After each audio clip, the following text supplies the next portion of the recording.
He was supposed to be the hero. The golden boy with a lightsaber. The one who would bring balance to the Force, or whatever that even means. But from the minute he showed up in that pod racing helmet with attitude and midichlorians leaking out of his pores, you just knew something was off. Like the Force had handed the galaxy a ticking time bomb, and the Jedi said, cool, let's raise it in a monastery with zero emotional training and see what happens. And look, I'm not saying the Jedi had it coming, but if you take a traumatized slave child with abandonment issues and throw him into intergalactic warfare without letting him process anything, maybe, just maybe, the evil space wizard, who's been grooming him in plain sight, wins the tug-of-war for his soul.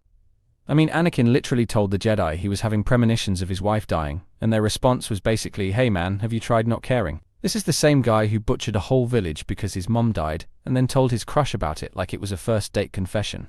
The man had red flags shooting out of every pore, and the Jedi just nodded along like, yeah, that's normal Padawan stuff. Completely fine. Nothing to see here. Oh, he's glaring at the council again and clenching his fists. Probably just hungry. But that's what makes him so fascinating, right? He wasn't evil because he wanted power. He wanted control because he was terrified of losing everything. And instead of helping him deal with that fear, the Jedi told him to just not be afraid. Like telling someone mid-heart attack to chill out and meditate for a bit. That always works. And still, even through all the arrogance, the impulsiveness, the war crimes, you could tell. There was still something broken in him that just wanted peace. He didn't want to be Vader. Not really. He wanted the galaxy to stop taking things from him.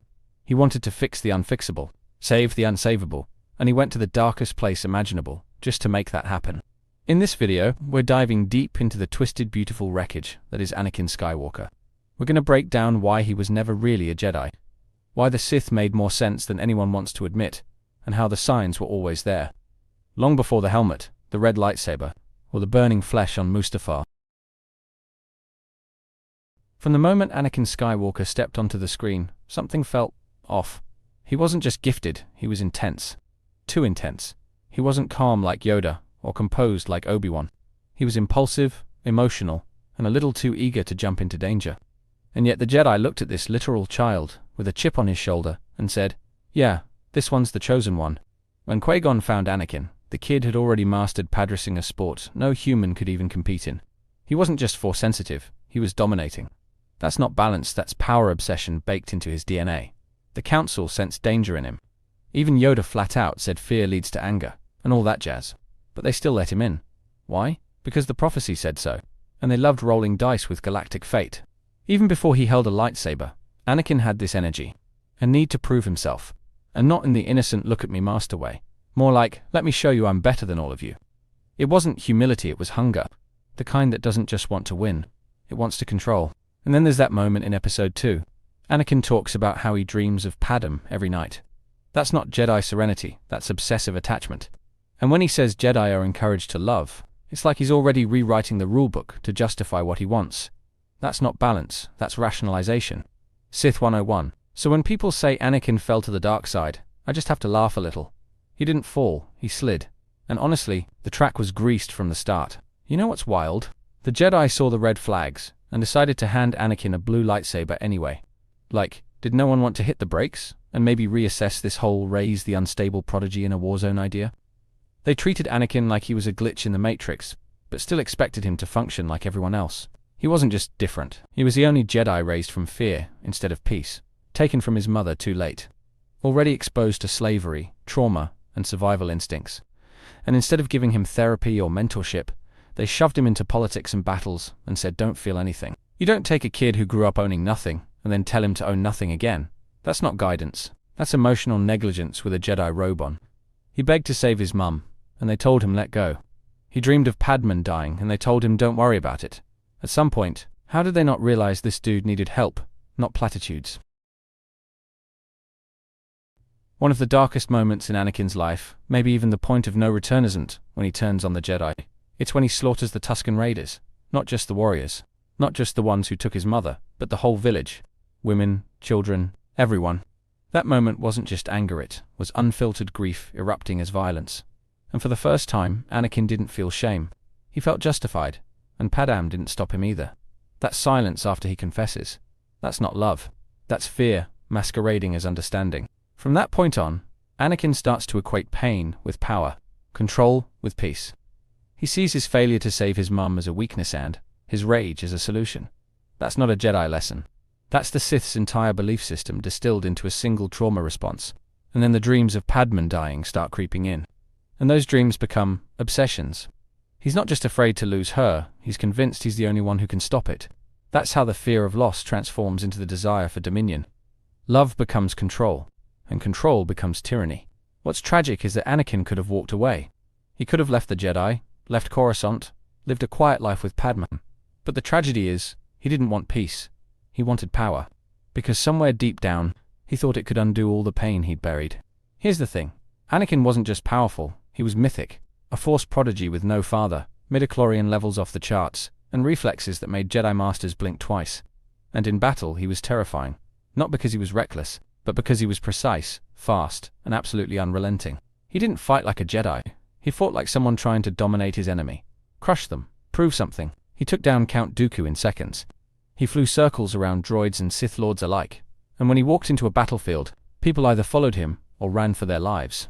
It wasn't just his lightsaber skills either. It was his presence. That raw energy you could feel when he entered a room. Like something barely being held together. Like a star just waiting to collapse into itself. There was always something about Anakin that felt dangerous, even when he was smiling. And yet, there's something magnetic about that kind of power. Like watching a storm roll in. You know it's going to destroy something, but you can't look away. He wasn't just another Jedi. He was a force of nature wearing Jedi robes, and everyone could feel it. The scary part isn't that Anakin was powerful. It's that his power made you believe he could change everything. You just didn't realize it would be for the worse. And here's the thing. Even at his worst, there were still glimpses of Anakin Skywalker beneath the Vader mask. In the Clone Wars, you saw it constantly. The way he joked with Ahsoka, protected the clones, cared about people in a way most Jedi never did. That humanity never really disappeared. Palpatine didn't have to turn him. Not completely. Anakin was already cracking from the inside. But what the Emperor did was give him false hope, a lifeline, a lie. And Anakin clung to it like it was his last breath, because deep down, he still wanted to save the ones he loved. Even after everything, there were moments of hesitation. He questioned Palpatine when he first learned the truth. He tried to reason with Padma. He begged Obi-Wan not to fight him. These weren't the actions of someone fully lost. They were the cries of someone trying to justify the darkness. Luke sensed it. That spark of goodness still buried under rage and regret, and that's what makes his story so compelling. Anakin wasn't evil. He was broken, manipulated, consumed, but not beyond saving. That's why his final act wasn't vengeance, it was redemption. A choice not to rule, but to let go. And that tiny flicker of hope burned brighter than all the power he ever chased. When you really look at Anakin's story, it's not a fall from grace. It's a slow-motion unraveling of a kid who was never given a chance to be anything other than what others projected onto him. The chosen one, the savior, the weapon, the monster. The tragedy is that everyone wanted a piece of Anakin Skywalker. The Jedi wanted a prophecy fulfilled.